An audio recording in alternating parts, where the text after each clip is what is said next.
Hi, this is Raymond Lawrence, and today we're going to be talking about how we can accelerate existing applications without changing code. This webinar is done with Hazelcast and Heimdall Data. Just a basic overview about myself. I have a PhD in computer science. I'm a tenured professor of computer science at the University of British Columbia, and I'm the VP of engineering at Heimdall Data. My research focus on databases is all about database integration and performance. And I also do work for companies big and small on big and small data projects, including working with GE for over a year on their big data initiatives. I'm also an avid Java developer. I've developed numerous JDBC drivers, including a JDBC driver for MongoDB. And you can get more information on the Heimdall site.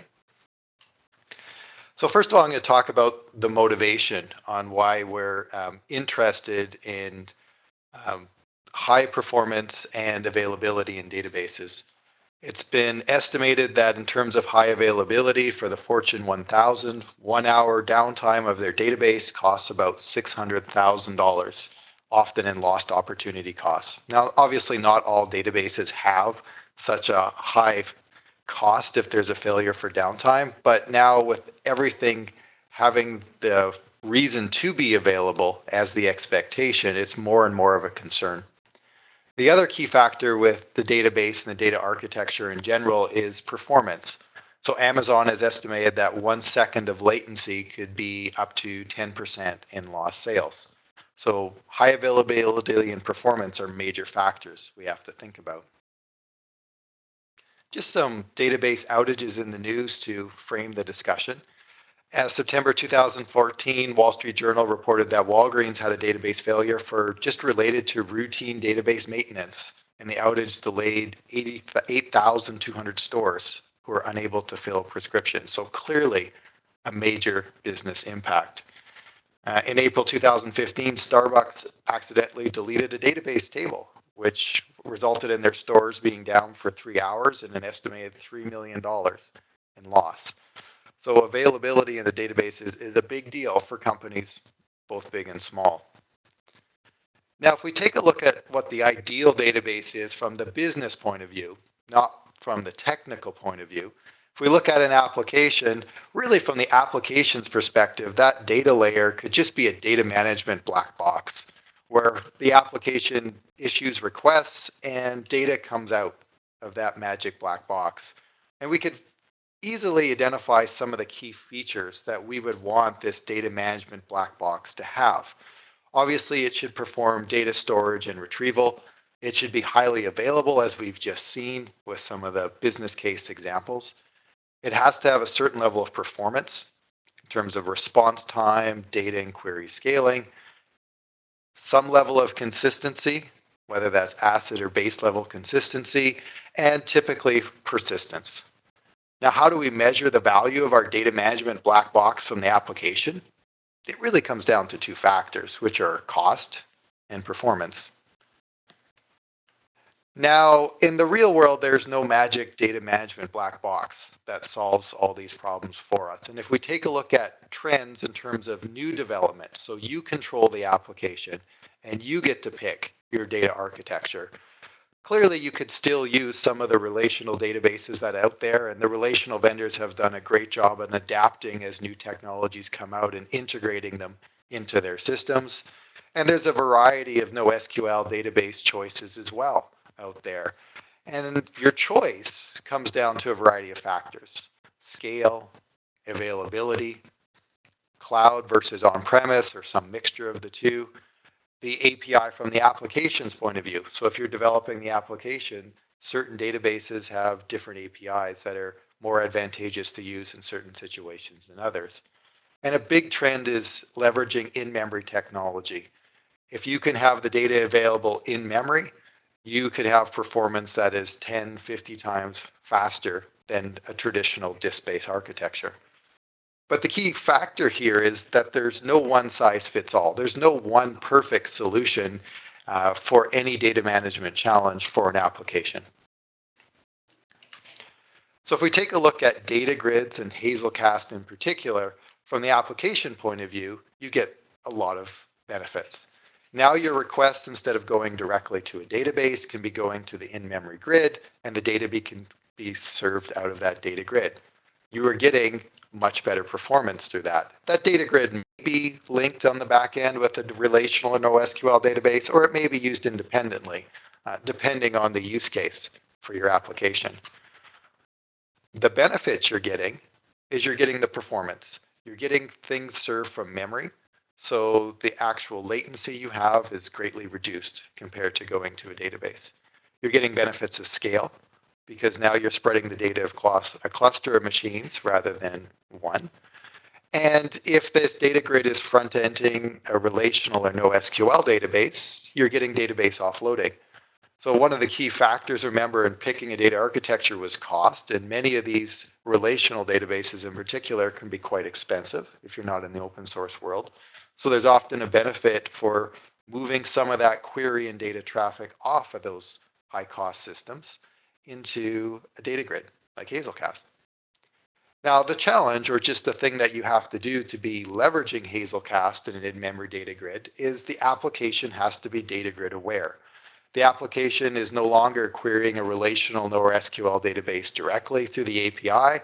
It's going to be leveraging the Hazelcast API, which results in code changes and code development that you have to perform, and it's great if you control the application. But what we're going to look at today is what happens for those existing applications. So you're not doing greenfield development. This is not an application that you're building from scratch. This is an application that's already in your company right now. And the data architecture has been built, and it's probably hard to change. If you talk to any developer or system administrator for an application that's running, it's a scary proposition often to now change any feature of that data architecture because it's often there's some assumptions that maybe not well documented, or it's just a risk that people don't want to take. On the other hand, we know that the database technology and the in-memory grid technology with Hazelcast has advanced considerably, and there's a lot of performance that can be leveraged if we migrate or change the data architecture. So what can we do with these existing applications? The application itself may or may not be easy to change to leverage the new technology.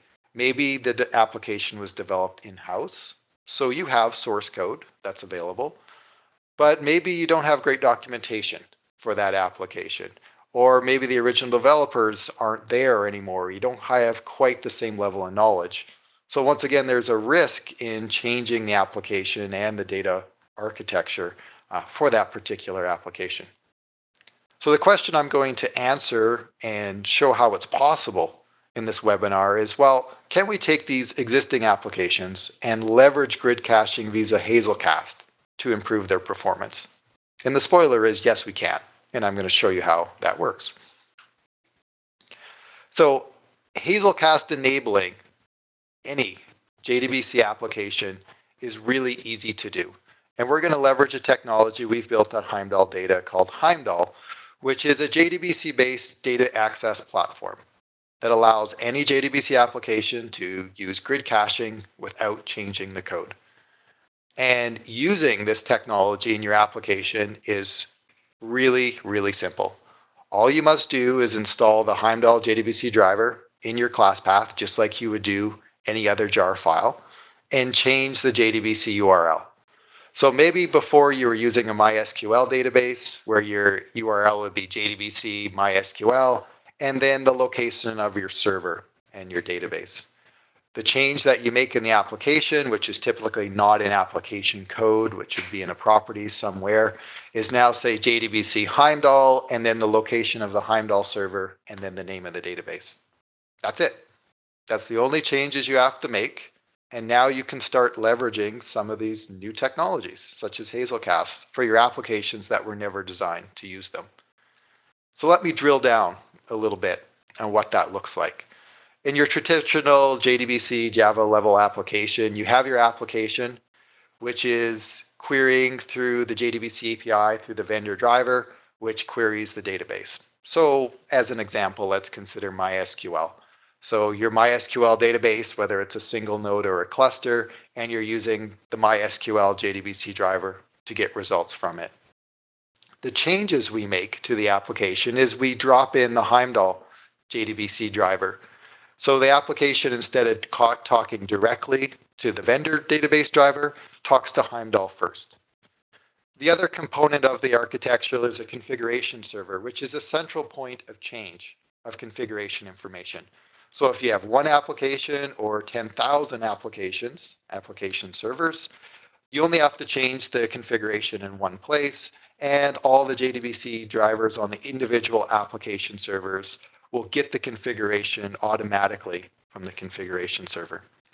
The other thing we'll see that the configuration server does is collect statistics, which is very useful for us in making decisions on performance optimizations and things to cache. But let's step through what it looks like from the application perspective. That application will be using the JDBC API to make SQL queries and updates and statements. That will go through the Heimdall JDBC driver, which will pass it down to the vendor JDBC driver, which was responsible for talking to the database. The database will return a result set back. That result set gets formatted by the vendor JDBC driver, passes through Heimdall to the application. Now in this mode, we're not doing any caching. The Heimdall JDBC driver is basically a pass-through that's allowing queries to go to the database and results to come through. While doing that, though, we're collecting statistics, which we'll see how we can use them in the future. But now what we can do as part of the configuration is specify rules that identify which queries we might want to cache. So if we happen to see that query again, and we've flagged that as that's something we want to cache, we have the option to now store that in a local cache, or more commonly in a grid cache, that result set. So the next time that the application does that SQL query, rather than doing that complete path all the way back to the database, we retrieve that information from the Hazelcast grid cache, retrieve it directly, and return it directly to the application. By doing this, we've reduced the load on our database, and we have dramatically improved our response time from the application's perspective, even though it was blissfully unaware that it was taking advantage of the Hazelcast grid cache underneath. The configuration server has a few other properties, such as identifying failover and load balancing that I'll talk about later. But as a quick summary, it's a drop-in installation of the driver. You get caching and optimization without changing your application code. And we have other features like routing and load balancing that'll be discussed later. So once again, a brief summary of how this would work. Your JDBC application will execute a query, something like select star from nation to retrieve a result set. If the cache rules you specify indicate that this query result is cacheable, then the result set is retrieved from the database and stored in the grid cache. The next time this query is seen, the result set is returned directly from the cache, so the application doesn't access the database. Now let's talk about some challenges for dealing with this sort of architecture. The first and most fundamental challenge is not specific to the architecture, it's specific to any time you use caching. And that is the question is, how do you know what to cache? A fundamental challenge. The second challenge is, how do you handle cache invalidation and synchronize with the database? And we'll spend a little bit of time understanding how that works. And then how do you set this all up with Hazelcast? So the most fundamental challenge is, should I cache, first of all? Am I going to get a benefit from doing it? And if I decide to cache, what should I cache? So making this decision on using a cache layer and what to cache is critical. Now, in order to make this decision, you need statistics, you need data. You need to know what your query cost is and your frequency. How often are you executing particular queries? How commonly do they occur in a particular period of time? So we need that sort of information. We also need to know information on what the query responses are and their variability. So if we have a query that we execute 1,000,000 times, but every time it comes back with a different response, clearly that would not be a good candidate for caching. Whereas if we have a query that we execute 10,000 times and 9,999 times it comes back with the same answer, that might be a much better choice for us to cache that query and rather than going to the database all the time. So fundamentally, there's a benefit in understanding what we need to cache. And if we get some recommendations and some expected benefits before we do all the hard work and putting in a cache layer, so we have an idea on what our benefit is before we start, that would be fantastic. Or some realization that no, we shouldn't be doing this for this particular application. That's also useful information to have before we start our project. So that's what the Heimdall Query Analytics feature will provide for us. So remember that all the query traffic that's going to the database is flowing through this driver, and statistics are being collected and stored at the configuration server. What we're seeing here is a screenshot of a mock-up of a web application where it's doing a selected number of queries and inserts and updates. And the Heimdall configuration server has collected analytics on what it is spending its time doing. And so it's ranking these particular queries, and the top one happens not to be a query. The one that's taking up the majority of the time is a logging operation, which we'll talk about later. But it does look like there are some queries that have a potential benefit that this application is doing, that if we had some cache layer in there, we could speed up that application. And some of these make sense, like the first query, selecting star from settings. It's retrieving some settings before it renders the page, and there's a few other ones as well. But what this report does at the highest level, it allows you to understand what your common queries are, how long they take, and what percentage of the time that is of your total server time. And what's highlighted right now in the green circle are there's about 5 queries here that every time they're getting executed, they're returning pretty much the same result 100% of the time in this particular case. And there's a cache safety rating column that's estimating a number between 0 and 100 that the system thinks that's a potential benefit of caching. So if you're at 100, that's pretty much a no-brainer. You should be thinking about caching that. If you're at 0, you shouldn't be caching that at all. The responses aren't coming back that would be conducive to caching. And it will also, over a period of time, recommend how long you might want to cache particular items for. So let's say you take a look at that report and you identify, yeah, I'm interested in caching potentially a couple of these queries. What you do is you specify a cache rule. And the cache rules are done using regular expressions. So that way, when the driver sees a query that matches that regular expression, it can decide to cache that and return a cache result, as we've discussed before. So what a cache rule would look like.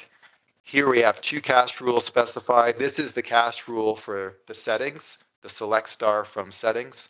This is the cache rule from select star from nation. We're caching for a particular time to live. The recommend time was 1 day. That's a day in milliseconds. And those cache rules, once they're specified, you click go. And now, without changing the application, without even restarting the application, now when those queries are seen, they will be fed from cache instead of going to the database. And if you're worried about regular expressions writing, don't worry about it. The system will automatically write those for you. You could just click on that cache button you've seen on the other screen, and it will create that regular expression for you automatically. So what happens when we do this for this particular application? When we started off our application, it was doing about 500 database queries per second. That's this black line you see here. Adding those 2 cache rules, which you identified would be really good possibilities, we now see in the green line that we're almost doing as many queries serving from cache as we were doing from the original relational database. And then our overall volume of queries has almost doubled, combining the queries that we're doing from cache and the queries that we are serving directly from the database. So that's a big benefit. Even more dramatic if you are an application where latency is important, such as web applications where you're selling products, we have now dramatically reduced the average query time. For the queries that we're serving from cache, which you can see is almost 50% here, those queries are between 10 and 50 times faster because we're serving them directly from in-memory, super quick. Overall, we have now reduced our average query time to be 3 times faster. Well, realize we still have queries that are going to the database, which is slowing this down. The average database query we could see is taking about 2 milliseconds, as opposed to the queries that are coming from the Hazelcast, which are taking in the order of 50 microseconds. So considerably different. But overall, the application is going to see a major performance benefit by doing this. So if we go back to this analytics tab, which was collecting information from the servers, we see that it's now flagging that these 2 queries are being cached. I didn't even select a few of the other ones that we've seen that could have been cached. And we're already seeing that our cache hit rate's improving and our response time is improving overall for the entire system. So immediately you get to see the benefit. Does caching make sense or not? And you can apply it without doing major changes to your architecture. So that's the first question to answer. What should I cache? A fundamental challenge. Even more fundamental is dealing with cache invalidation. Whenever you have a cache, the hardest challenge is, well, how do I know if my items in my cache are still good? Or should they be invalidated, which means they're no longer good anymore? And this challenge is even made more difficult in this particular use case because remember, the application is not aware that we're doing caching. So if you're using Hazelcast as your cache and you're coding your application for Hazelcast, you are completely aware of what you're putting in the cache and should have some understanding on when items in the cache are no longer valid and to invalidate them. In this case, because the assumption is the application is already existing and is not aware of the cache, it is up to Heimdall to decide when items in the cache are no longer valid, and not just using the time to live, but other mechanisms as well. So this is our approach to this fundamentally challenging problem. First of all, remember we're caching at the SQL query result level. So we execute a query, we get a result set back. We will cache that entire result set in the grid cache. And if we see that query again, we'll return that result set back. So every cache entry, in addition to the result set, has some tables which that query used to produce that result. So what Heimdall will do at the first level is, because it sees all the SQL traffic that goes through, if it sees any SQL statement that it could recognize would change or invalidate that cache entry, it will do it automatically. So that would be something like an SQL data definition language statement or an insert, update, or delete on any of the tables that were used to produce that cached result set. So let's look at an example and drill down a little bit. Let's say your cache query was something like select star from table 1, join table 2, where amount equals 5,000. So in this particular case, if we had flagged this query for caching, our cache entry, which we're storing, would consist of the result set, which was the answer to that query, as well as some other information, which most importantly would be the tables that were used to produce this cache query result, which was table 1 and table 2. Now, if as any time that Heimdall is executing statements on behalf of the application, if it sees a statement that would invalidate this cache entry, such as update table 1, it will now automatically update or invalidate that cache query entry. And so next time that the request is made for that particular query, it will not retrieve it from the grid cache. It'll go back to the database again and cache it again. But this way, we always make sure from the application point of view that we are automatically invalidating cache entries that we know are no longer valid based on SQL statements that are executed, even without worrying what the database would have executed to do.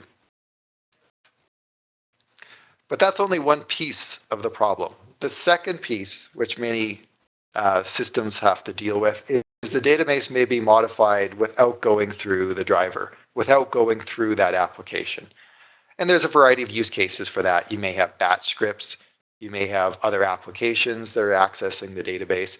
So these applications would be changing the database, and Heimdall wouldn't be aware of those changes being made, and consequently, you can't invalidate those cache entries because it didn't know the changes happened. So there's two ways that we encourage customers to handle this particular case. The preferred way is using the REST API. So using our API, you can communicate with the configuration server to clear any cache entry or invalidate any entries based on tables. So you have complete control over that.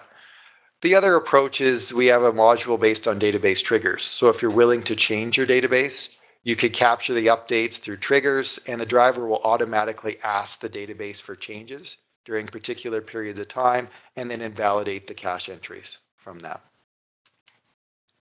So if we go back and look at our architecture, what that looks like, here's our application once again. We have retrieved the result set from the database. We've cached it in Hazelcast, and we will keep serving it from the grid cache whenever it's requested until it gets invalidated. Now, if there's another application that connects directly to the database and executes its SQL, our recommended way of doing that is that application also communicates to the configuration server with the REST API and indicates, I have updated or changed these tables, please invalidate. And then the driver is always in communication with the configuration server. It will get those invalidations and then invalidate that entry in the Hazelcast grid cache. So still from this application's point of view, there's no changes to be made. But for this updating application to maintain some level of consistency, either you have to change the database or have that application doing the updates inform Heimdall. And there's really no other way around that fundamental challenge of handling it. So challenge number 3 is, how do you set up Hazelcast to use Heimdall, and how do they work together? Well, that turns out to be not a challenge at all. That's really easy. By default, Hazelcast will be used in embedded mode. So you really have nothing to do. If you don't have any other configuration information provided, any application using the driver will spawn its own Hazelcast node, and a dynamic grid will be set up, and they will communicate by default with nothing that you have to do out of the box. So if you've never used Hazelcast before, you can get everything going directly using Hazelcast without doing any special setup. In that case, the Hazelcast nodes are obviously the same as your application nodes. But if you are an existing Hazelcast user, you have a cluster already, all you have to do is specify the location of the cluster, and Heimdall will store those result sets in those cluster nodes, and it's all transparent from there. So it's very easy to get set up using Hazelcast, whether you're an existing user or not. So let's go back and take a look at the benefits on why we want to do it. Often we'll have a lot of applications, Java applications, JDBC based. There's a huge install base on these applications. And a lot of them are using very traditional technology. And they have the potential to leverage new technology such as Hazelcast to improve their performance. Often where this comes is where people are deciding if they want to migrate or improve the application or move it to a cloud. Or maybe they're having a decision on, do they need to upgrade the data architecture? Maybe they have to buy a new server, or maybe they have to add more licenses, which is always a costly proposition. So if instead you can upgrade that application with minimal impact, there's a benefit in doing that. So the first step, as we went through, is figuring out, should you be caching, and is there a benefit in doing it? So that's easy. You drop in Heimdall, you run it for a while, you get to see, is there a benefit for caching based on what my query load is? It may turn out that your application is totally CPU bound.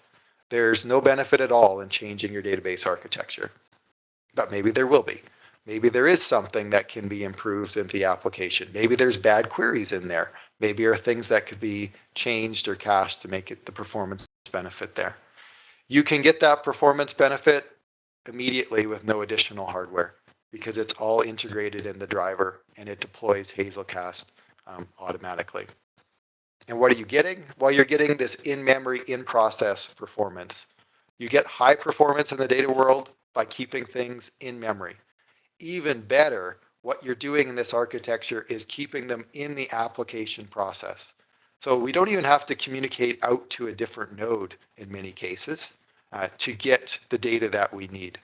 This is becoming even more important, or something you need to be aware of in the cloud environment, where the delay or the time for the application to communicate to the database may not be as fast or as consistent as it is in a company-controlled data center or an on-premise deployment. In which case, if you can have the application have its data immediately available to it, rather than doing that communication to the database at all, you've already saved a tremendous amount of time, especially latency, for returning the results to the user. And the third benefit is reducing the load on the database. Often the data architecture is one of the most expensive pieces of the overall application deployment. And if you can make it so that you have less queries, you can scale better, which means more users, more data, and also potentially on less database hardware software, which could reduce your overall costs. So we've already talked about how we can use Heimdall for caching and retrieving results from cache. But in general, you can think about Heimdall as an intelligent SQL query router. In addition to retrieving things from cache, it allows you to transform queries. So you could take one SQL query and rewrite it on the fly to be a different query on a database. You may route queries differently for load balancing, for distribution, also for hiding failover. So the driver will automatically connect to different servers if one fails, but you also could have it wait at the application level and trigger a failover if there's a scenario where the database architecture is not currently available. And the other thing it can do is execute queries asynchronously, which is not available typically in the SQL world. And so as an example of a few of these additional rules, the first one is asynchronous execution. And this rule often has a role to play when you want to log information, but that information you're logging is not on the critical path. So in our sample web application, what's happening is the application is logging every time a user visits a page. Now that's great information to have, but unfortunately, that is not something that's on the critical path for us returning a page to the user who's on our website, who's anxious to buy. So if we can remove that and not have it done synchronously rather than asynchronously, we could potentially get a big performance benefit. And we'll see that soon. We also can forward particular queries. So in this case, I'm doing a novel thing. The test database is MySQL. For this particular query, select star from nation, I'm going to forward it to MongoDB. Maybe you're considering some form of migration, or you have data in various places. You can dynamically decide what server, what type of server answers a particular query. And the last example about transforming, the application was executing a query select star from customer, which may be a perfectly viable thing to do when the company was small and they only had 1,000 customers. But maybe now with 10 million customers, and they don't really show all 10 million customers, it would be great if we could rewrite that query dynamically without changing the code to add a limit clause. So now that query does not go to the database and ask for 1 million customers, it only returns 10. Adding a few more of these rules to our sample web application, we still see that we get about 500 queries per second at the database level, but we've over doubled that volume in terms of what we're serving from cache, and our overall in terms of cache and asynchronous has increased our queries per second by 3 times. We're serving things from cache, we're executing statements asynchronously that don't have to be done synchronously. Even more important, we've reduced our average query time from which was starting off about 2 milliseconds. Now what hits the database is only 1.5 milliseconds because we've taken a lot of load from it. And in combination with all the queries that we're serving from the grid cache, we've reduced our average query time by over 6 times. And if we go back and take a look at the performance results we're seeing, those 2 queries after a period of time, their query response time is improved on average over 10 times. So next steps, Heimdall is available as a free download with a 30-day trial. You can go to this website. The analytics features are free to use for those 30 days. You can use it to quickly identify the benefits of caching and what to cache. And this is a new product we are building, so Java developer feedback is definitely appreciated. Things that would help you decide when you would use Hazelcast or optimizations or any other feedback would be greatly appreciated. So thank you very much, and I'd be happy to take any questions that you have. So there is one question here on how does it compare to Apache Ignite distributed SQL queries? The major thing I would have to say is that the assumption here is that we're not changing how the application is using the cache layer, and we're not making the application aware of the cache layer. So our deployment as a JDBC driver is sort of what differentiates it. And technically, you could use any cache layer you want underneath. Our default is Hazelcast, but you can use any cache layer you want to execute those queries, to store the results of the query execution, and do whatever you want with them. There's another question here which says, is a 0-row query result cached? And the answer is yes, it is cached. And by doing that, those actually seem to be the queries that surprisingly you get quite a bit of performance benefit. Often applications will do really stupid things. Often these are health checks. They'll ask the database, are you alive? And you can basically cache those responses and return an answer back to the application so it's not waiting on those health checks. And Heimdall is designed to internally make sure a connection is always alive. So yes, an answer you can cache a 0 row query, and often those ones will get you a benefit because you don't pay the round trip to get nothing back. One more query, another question says, is there a join limit? There's no join limit from our perspective. What Heimdall is doing is taking the SQL query, doing a light level inspection, and then passing it through to the driver. So that allows us to work on any database and any sort of query or update. And so you can do as complicated SQL queries as you want, and that's perfectly fine. So no, there's no limit to the joins that you do or the type of SQL that you do. Okay, one more question. Is Heimdall caring about Hazelcast indexing feature and Heimdall can use with an application like .NET? So that's a great question. We're leveraging everything in Hazelcast that we can to maximize performance. So what we will do is we will enable the near cache feature in many cases. So for many of these result sets, you can deal with a little bit of eventual consistency. So we allow that by default. So we'll maximize with our partnership with Hazelcast whatever we can do to get the best performance out of Hazelcast. The second question, can you use it with .NET? And I'd love to say yes, you can. And we are definitely working right now on our roadmap to work with .NET. But right now we're packaged as a JDBC driver. So anything that comes down to JDBC, we can handle. Doesn't have to be Java. It could be something like anything above, like Ruby. You could do that as well. But .NET, we don't currently have a deployment available for download. We're working on it. Okay, another question. Assuming that I use a data access layer like Spring Data, what's the gain against using Spring Cache with EH Cache as an example? That's a great question. We get that a lot. One of the things with having an ORM sort of framework is it's fabulous because it isolates the developer from the database because you're dealing with objects, not with SQL queries. There's always a price to pay for that, though. You do not get to see the SQL queries that are being executed, and most of the time, it's fine. Everything works well. But sometimes there could be better. So why do Spring and Hibernate have a cache layer to begin with?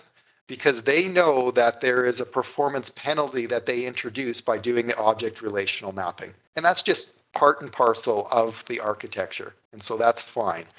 What Heimdall will allow you to do is it works underneath that layer. So you can drop it in and you can see all the traffic that is actually being generated by your ORM layer. And there may still be opportunities to cache that it's missing, because what Heimdall is doing is seeing the entire level of traffic that's being generated. And sometimes the ORM layer is doing queries that could be improved. Sometimes it doesn't, even though it has a cache, it doesn't actually decide to cache those queries because it doesn't have complete information. So we encourage people who are using Hibernate or Spring or anything that does have an ORM mapping with a cache, just drop it in underneath, run it for a little bit, and you'll see. Maybe everything's great. Maybe there are potential improvements that you could make, and the caches would coexist. So you're basically getting another benefit on top of it. Another question related to Spring and Hibernate applications. Is there a quick way to integrate it with a custom Spring bean? We don't have a deployment or a code sample right now that would do that I could just point you to at this point. You do have to make the change at the JDBC configuration layer, but typically that's a pretty quick change. You just, wherever your database was sitting before, so if you had a MySQL JDBC URL, wherever that was before, just take that line, find that line in your configuration, put in the Heimdall line, and there's a very quick setup at that point. Next question. Are distributed join queries across multiple cluster nodes supported? Trying to understand the meaning of this question. So the way we're currently using Hazelcast is we're caching an entire result set that comes back as you can consider as a large object, really. We're not, as it stands in this version, although it's on the roadmap, doing any data manipulation operations in the cluster nodes itself. We're retrieving it directly as a big element. What we are working on our roadmap is, say you had a query that was like select star from very large table, and you decided to cache that, and another query comes in and says select star from that very large table where ID equals 1. Instead of going to the database to get that query result, we could feed that from a cache entry that's currently stored in the cache rather than to the database. So that's not in this implementation right now that you can download, but it's on our roadmap with the idea of trying to get as much logic as possible as close to the application in the grid cache in the application rather than going to the database. And one more question. Are there any mechanisms in place to keep a cache from going OOM in the event of a fluke cache query returning millions of rows? Yeah, as part of the configuration, you specify how big the cache should be on the application layer.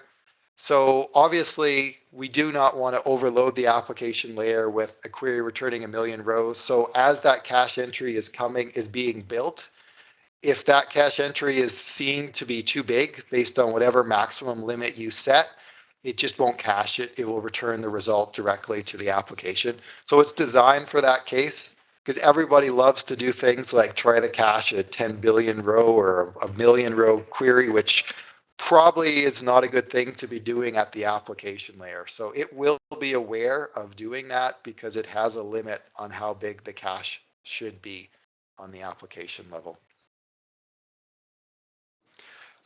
Can we define the query result cache in any Java collection? I'm trying to understand what you're trying to do here. Remember that what we are caching are result sets. So we're caching entries from the database.